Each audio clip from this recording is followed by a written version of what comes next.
आज इस मूवी को मैं एक्सप्लेन करने जा रही हूँ वो एक सच्ची घटना पर आधारित है, जो अमर सिंह चमकीला नाम की सिंगर की कहानी है, जो 80s के टाइम में पंजाबी गाने गाने के साथ साथ काफी अच्छे म्यूजिशियन भी थे। अपनी आवाज, भाषा और दिल से वो जो गाना गाते थे उस वजह से काफी हिट हो गए थे। लेकिन 8 मार्च 1988 को चमकीला, उनकी दूसरी वाइफ अमरजोत और उनकी बैंड के 2 लोगों की दिन दिहाड़े हत्या कर दी गई, जो अभी तक सुलझी नहीं है, यानी उनके हथियारों का कुछ पता नहीं चला। और अब बढ़ते हैं अमर सिंह चमकीला की पूरी स्टोरी की तरफ। तो कहानी की शुरुआत होती है 1988 में, जहां हमें मैसमपुर नामी एक गांव दिखाया जाता है, जहां पर बहुत सारे लोग एक famous singer couple Amar Singh चमकीला और उनकी पत्नी अमरजोत को देखने आए हुए थे। काफी बड़ी भीड़ आई हुई थी सिर्फ उन दोनों की एक झलक देखने के लिए। लेकिन जैसे दोनों गाड़ी से उतरते हैं, एक गोली चलती है जो सीधा अमरजोत के सर में लगती है, जिससे उसकी वही मृत्यु हो जाती है। एक गोली अमर सिंह चमकीला को भी लगी, जिससे वो घायल हो गया। ये सब देखकर बाकी सारे लोग तो वहाँ से भाग जाते हैं, लेकिन 3 लोग वहीं खड़े रहे, जिनके हाथों में गन्स थी, जो ही इन दोनों के हथियारे थे।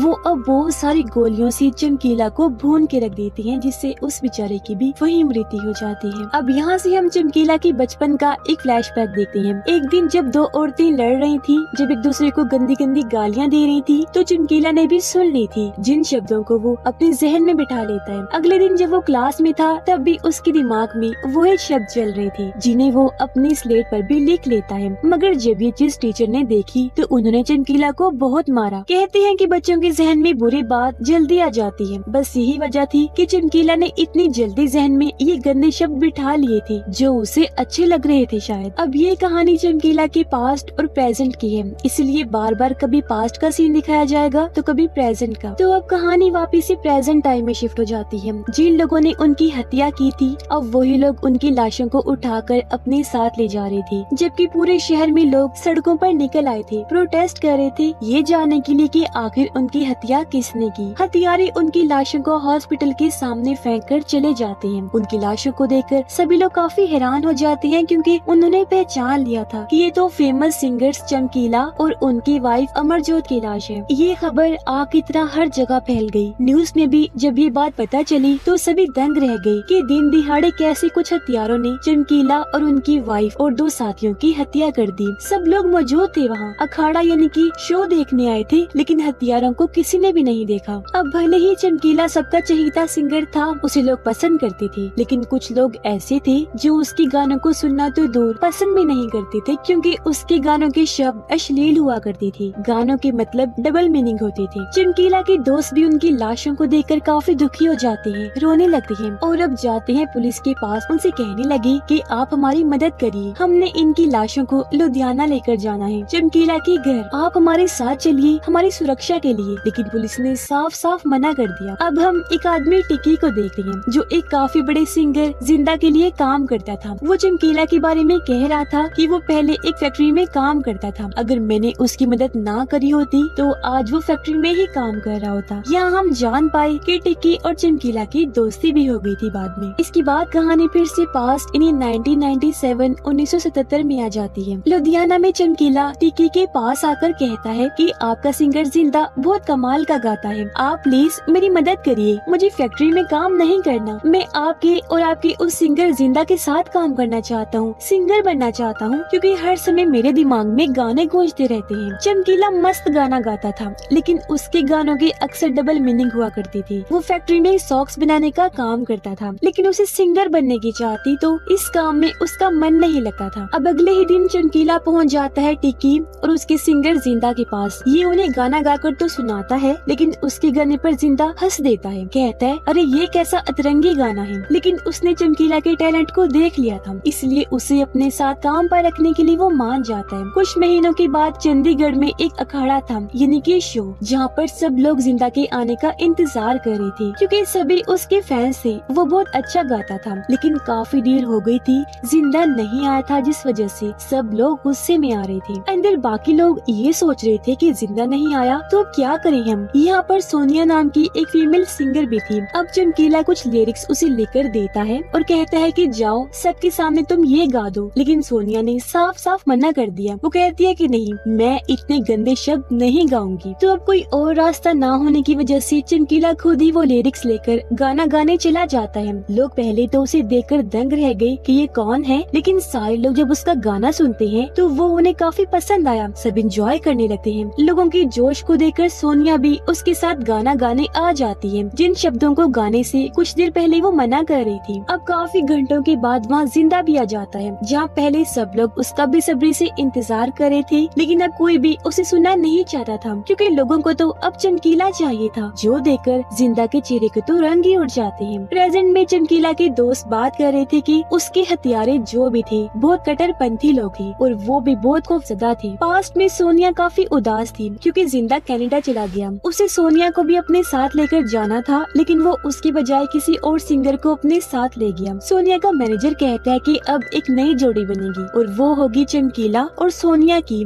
ये अब से मिलकर गाना गाएंगे। इस पर चमकीला कहता है, नहीं साहब, मैं अपने सीनियर जिंदा को धोखा नहीं दे सकता। इस पर टिक्की उसे समझाता है कि देख, वो तुझे छोड़ के चला गया है। अगर वो यहाँ होता तो तुझे कभी भी सामने आने नहीं देता। वो डरता भी है कि तू कहीं उसे आगे ना निकल जाए, तो अब तू इतना मत सोच। चमकीला मान जाता है। उसने अपनी फैमिली में भी बता दिया था कि मैंने फैक्ट्री में काम करना छोड़ दिया है, क्योंकि मैं सिंगर बनना चाहता हूँ। और बस इसके बाद से चमकीला नहीं रुका। वो कई सारे अखाड़े करता है, जिसके बाद उसे स्टूडियो में भी गाना गाने का मौका मिलता है। उसका फोटो शूट भी होता है। चमकीला की जिंदगी पूरी तरह चमक गई थी। उसे यकीन नहीं था कि मैं यहाँ तक भी आ जाऊँ। एक दिन चमकीला और टिक्की दिल्ली की गलियों में चमकीला का गाना सुनते हैं। ये देखते हैं कि एक दुकान पर उसका ही गाना बज रहा है, जो सुनकर दोनों काफी खुश हो जाते हैं, क्योंकि वो समझ गए थे कि चमकीला सच में काफी फेमस हो गया है। चमकीला के दोस्त चुप छुपाकर जैसे तैसे उनकी लाशों को लुधियाना ले आते हैं, इन्हीं चमकीला के घर पर उसके पिता को यकीन ही नहीं आ रहा था कि मेरे बेटे की मृत्यु हो गई है। वो चमकीला की लाश के पास आकर कहते हैं, उठ मेरा बच्चा, मेरे बेटे उठ जा, तुझे अखाड़े में भी जाना है। अब तभी यहाँ पुलिस भी आ जाती है। डीएसपी चमकीला के दोस्तों से पूछताछ करने लगता है। तब वो बताते हैं कि अखाड़े में ये सारा हादसा हुआ। हथियारे उन्हें मार कर खेतों से भाग गए। किसी ने भी उनका चेहरा नहीं देखा। बचे हुए हथियारों ने उनकी लाशों को हॉस्पिटल लाकर फेंक दिया। अब पास्ट में एक दिन टिक्की सोनिया की मैनेजर से झगड़ा करने आता है। वो कहता है कि चमकीला गाना लिखता है, म्यूजिक भी यही बनाता है, लेकिन सारा पैसा तुम रख लेते हो। जो सुनकर मैनेजर को गुस्सा आ गया, इसलिए चमकीला कहता है, देखो, मैं यहाँ कोई झगड़ा करने नहीं आया हूँ, मैं सिर्फ ये कहना चाहता हूँ कि मुझे भी आधे पैसे चाहिए। मैनेजर कहता है कि मैं नहीं दूंगा, जो कहकर वो उन्हें निकाल देता है। इस बात से चमकीला काफी उदास हो गया, क्योंकि अब उसके पास अखाड़े का कोई काम नहीं था। उसे फिर से फैक्ट्री में काम करना पड़ता है। वो काफी निराश हो गया, क्योंकि उसे अपनी जिंदगी में ये नहीं करना था, उसे गाना गाना था। वो जानता था कि लोग क्या सुनना चाहते हैं, किस चीज में लोगों को मजा आता है। इसलिए वो टिक्की को कहता है कि अब मैं अपने दम पर आगे बढ़ूंगा। इसलिए वो रोड साइड पर एक बोर्ड पर अपना नाम और नंबर लिखकर बैठ जाते हैं और वहीं गाना गाने लगता है। अब एक दिन कुछ लोग उसे अखाड़े में गाने का मौका देते हैं, जिसके बाद से चमकीला काफी फेमस हो जाता है। वो इसके बाद कई सारे अखाड़े करता है। हालांकि उसके गाने डबल मीनिंग हुआ करते थे, लेकिन फिर भी लोग उसे सुनना काफी पसंद कर रहे, क्योंकि वो काफी अच्छा गाना गाता था। ऐसे फिर चमकीला की एक के बाद एक बुकिंग होती रहती है। अब वो परफॉर्म तो कर रहा था, लेकिन उसे हर रोज फीमेल सिंगर ढूंढने में काफी प्रॉब्लम हो रही थी। जहाँ फिर एक दिन उन्हें अमरजोत के बारे में पता चलता है। इसलिए अमरजोत के पापा और उसका भाई चमकीला से मिलने आते हैं, ताकि वो देख सके कि चमकीला के पास कितने अखाड़ों की बुकिंग है। प्रूफ देखने के बाद जब उन्हें यकीन आ गया तो वो मान जाते हैं। कहते हैं कि अमरजोत तुम्हारे साथ 1 महीने काम करेगी, जिसके बाद हम डिसाइड करेंगे कि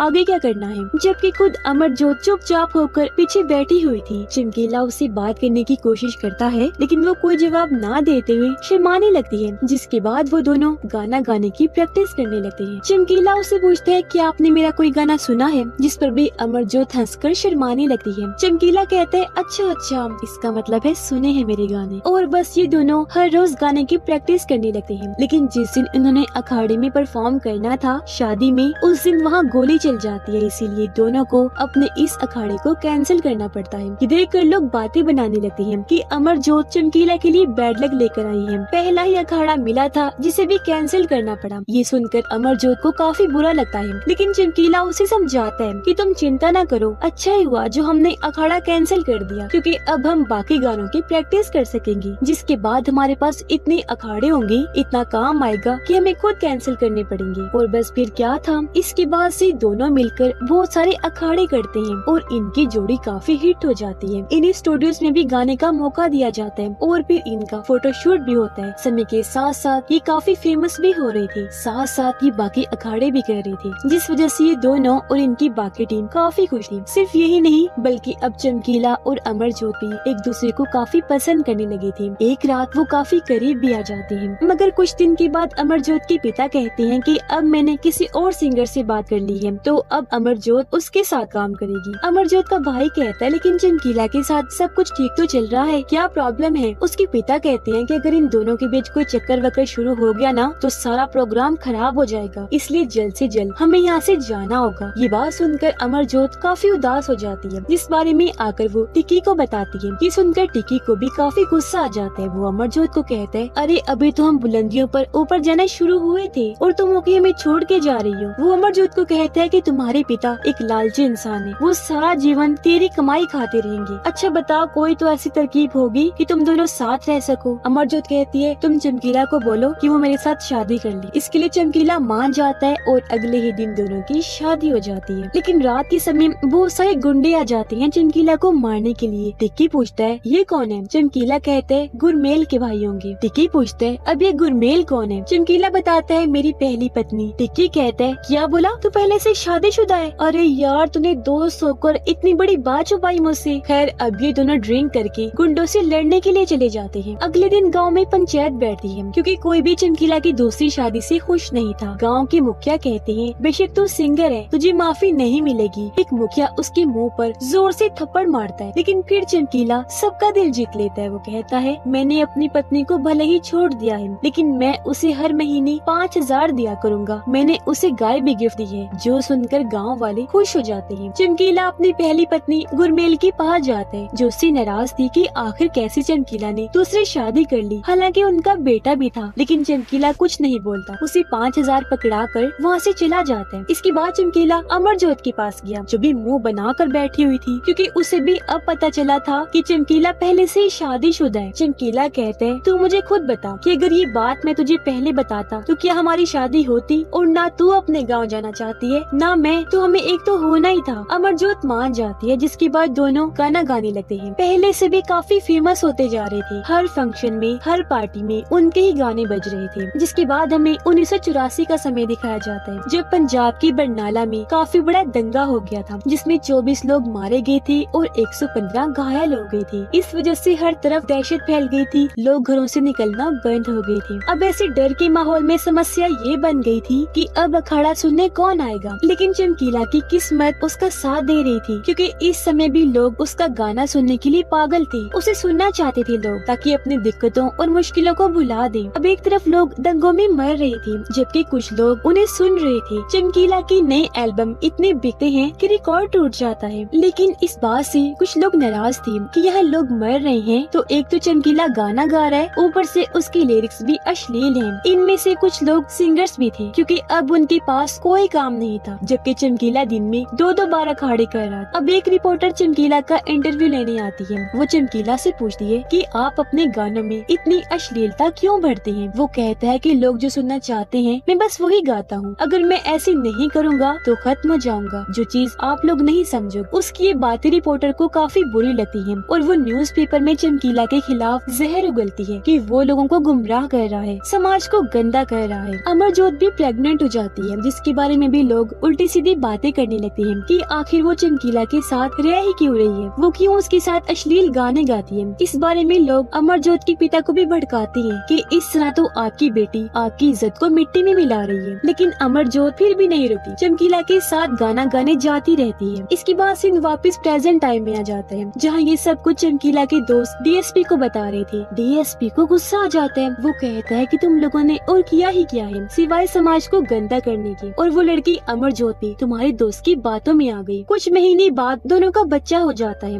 लेकिन अमरजोत की बहनें इस बात से गुस्सा थी कि वो अपने गानों में अश्लीलता क्यों भरता है। आखिर औरतों के बारे में इतनी गंदी बातें कौन लिखता है। ये सुनकर अमरजोत की दादी कहती है कि मर्द ऐसे गंदी सोच रखते हैं औरतों के बारे में। चमकीला बस बोल देते हैं। इस पर अमरजोत की बहनें कहती हैं, लगता है दादी आप भी उसके गाने सुनती हैं। वो कहती है हाँ कभी कभी, वो भी छुप कर। और बस अब से हर कोई औरत उसके गानों पर झूमने लगती है। गाँव में लोग उसके गाने सुनते हैं और पसंद करने लगते हैं, यहाँ तक कि उसके अखाड़ों में भी जाते हैं। लेकिन एक दिन चमकीला के पास धमकी भरा खत आता है कि अगर तूने अश्लील गाने बंद नहीं किए तो चमकीला तू मारा जाएगा। प्रेजेंट टाइम में एक सिख आदमी सेविया भागकर चमकीला की लाश देखने आता है और अब पास में वही आदमी सेविया चमकीला के ऑफिस के बाहर खड़ा होकर अंदर झांकने लगता है। उसे देखकर सब कुछ शक हो जाता है जैसे इसने वो धमकी भरा लेटर रखा है। लेकिन जब वो लोग देखते हैं कि टैक्स ऑफिस से आया है तो सब लोगों का डर खत्म होता है। अब चमकीला सेविया से मिलता है, उसे वो धमकी वाला खत दिखाता है, साथ में टैक्स भी देता है और कहता है कि अपने डिपार्टमेंट वालों को कहें कि वो मुझे माफ कर दे, आइंदा के बाद मैं अश्लील गाने नहीं बनाऊंगा। सेविया कहता है आपने टैक्स दे दिया, आपको तो कोई खतरा नहीं, लेकिन हाँ मैं आपको अपने हेड से मिलवा सकता हूँ जो ही आपके अश्लील गानों के खिलाफ होंगे। उसके पास आकर चमकीला माफी मांगता है कि मैं फिर से अश्लील गाने नहीं गाऊंगा। वो सीनियर बूढ़ा आदमी कहता है मैंने तुझे माफ किया लेकिन आइंदा ऐसा ना हो, और तभी से चमकीला अश्लील गाने छोड़ देते हैं। वो सोचता है कि अब मैं धार्मिक गाने गाऊंगा क्योंकि उसे उम्मीद थी कि मेरे ये गाने भी हिट होंगे। अब उसका पहला धार्मिक गानों का एल्बम खुद सेविया बना कर देते हैं और जब वो एल्बम रिलीज होता है तो वो रिकॉर्ड तोड़ देते हैं क्योंकि हर कोई बस चमकीला को ही सुनना चाहता था, फिर भले वो कुछ भी गाए। यानी कि धार्मिक गाने गाने से भी उसकी पॉपुलैरिटी पर कोई फर्क नहीं पड़ा था। लेकिन एक दिन जब वो अखाड़े में गाना गा रहा था तो लोग उसे कहते हैं कि जरा आज एक बार अपना पहले वाला गाना तो सुनाओ, लेकिन इसके लिए चमकीला ने मना कर दिया। वो कहता है कि नहीं, अब मैं वो गाने नहीं गाऊंगा क्योंकि मैंने उनसे तौबा कर ली है। लेकिन ये सिर्फ पहली बार नहीं हुआ था। चमकीला जिस भी अखाड़े में गाना गाता हर कोई पुराने गाने सुनने की डिमांड करता, यानी कि अश्लील, लेकिन हर बार चमकीला मना कर दिया करता था। और उसे समझ आ गई थी कि बेशक मैं इतनी ऊंचाइयों पर आ गया हूँ लेकिन अभी भी लोगों का नौकर हूँ, क्योंकि लोग अभी भी मुझसे वही सुनना चाहते हैं जो उन्हें पसंद है और उसी की डिमांड करते हैं, खुद से मेरी चॉइस को नहीं सुनते। वो फिर सोचते हैं कि अगर मैंने वो नहीं गाया तो मैंने जो कुछ भी पाया है वो मैं खो दूंगा। इसलिए एक दिन बिना डरे अखाड़े में वो अपने पुराने गाने गाने लगता है और बस तभी से भर भर कर लोग उसके अखाड़े में आने लगते हैं। अब हालांकि इस सबसे अमरजोत खुश नहीं थी, लेकिन वो कर भी क्या सकी। अब एक दिन एक पुलिस ऑफिसर चमकीला को अपने ऑफिस बुलाता है, कहता है कि ये गाने गाना बंद कर दे वरना तुझे मार देंगे लोग। सिर्फ यही नहीं बल्कि 3 और लोग भी उसे धमकाने आते हैं कि तुम अखाड़े में बहुत गंदे गाने गाते हो, बंद कर दो वो वरना तुम्हारी जान ले ली जाएगी। उनके हाथ में गन भी थी, लेकिन चमकीला उन्हें ढेर सारे पैसे देकर उनका मुंह बंद करवा देता है, जो देखकर वो भी काफी खुश हो जाते हैं। लेकिन इस बात से अमरजोत काफी डर गई थी, पर चमकीला उसे समझाता है कि दुनिया ऐसे चलती है और आज हम जो कुछ भी हैं लोगों की वजह से ही हैं। देखो पहले हम कहाँ थे और आज कहाँ हैं। अमरजोत उसकी बात मान जाती है और ये फिर से अखाड़ों में अश्लील गाने गाना शुरू कर देते हैं। इसके बाद वो चले जाते हैं कनाडा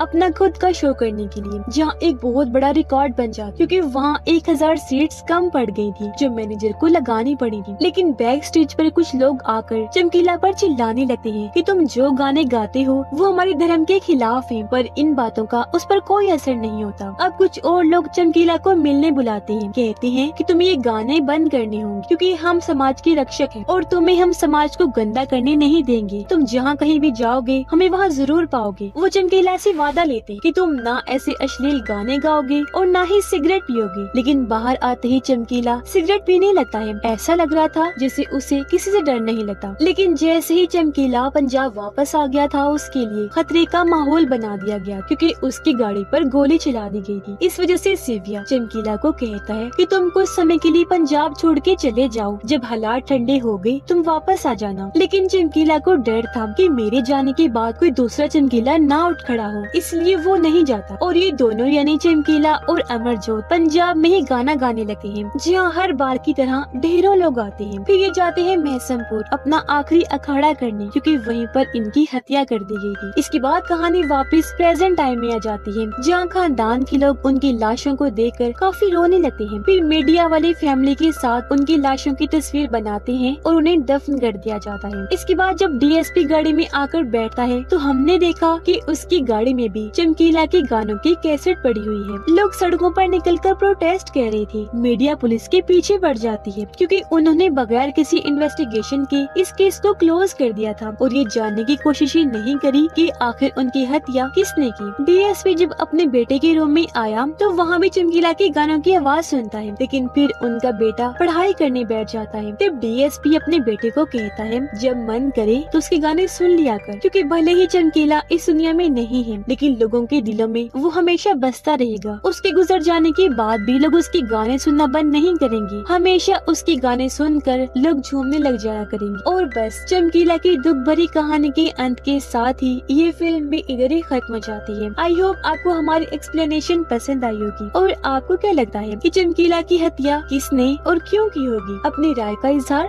जरूर कीजिएगा।